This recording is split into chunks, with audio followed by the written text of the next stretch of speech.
Hundreds of thousands of guns are stolen each year across the country. Here on the Gulf Coast, thousands are being stolen by thieves in crimes of opportunity. The opportunity is an unlocked car.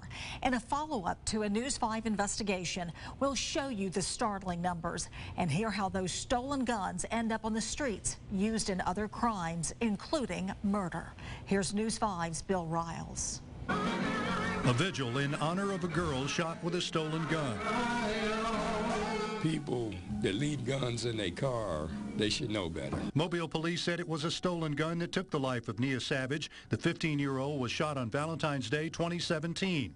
Police said the gun used in that shooting was one of dozens reported stolen from vehicles during Mardi Gras that year. Most of those vehicles were unlocked. Police consistently ask people to lock their vehicles. It's a message that doesn't appear to be getting through. The majority of those, about 80% of them, are unlocked. And the other disturbing fact is only about half of them have the serial numbers recorded. And so we're unable to determine exactly how many guns are actually being stolen. Those are just what's being reported to us. Hundreds of thousands of guns are stolen across the country each year. Last year in Mobile alone, 1,198 handguns were stolen out of vehicles. Most of those vehicles were unlocked. Last July, Mobile police arrested 19-year-old Marco Perez and two teenagers accused of breaking into at least 18 vehicles. In November, Perez was named in a federal indictment for gun trafficking. They were part of a gun trafficking organization, and by that I mean that is exactly what they do. Is they go into neighborhoods at night and they remove the guns from the unlocked vehicles, and then they traffic those guns and sell them. By now, you've probably heard of Perez. In January, he was charged with capital murder for shooting and killing Mobile police officer Sean Tudor with a stolen gun. That gun was tracked back to its owner, who had not reported it stolen.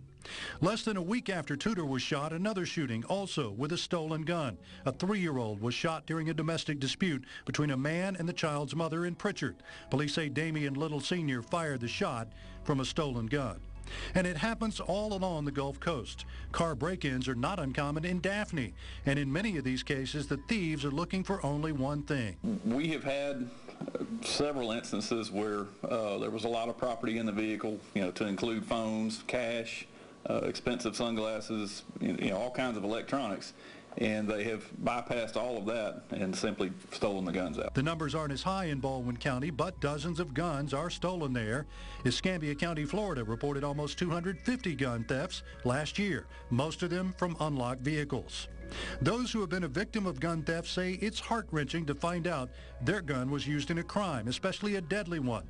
During our initial investigation, we met Edward Adler. His gun was stolen and used in a murder.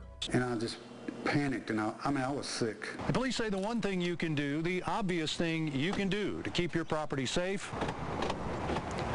lock it up. Bill Riles, WKRG News 5.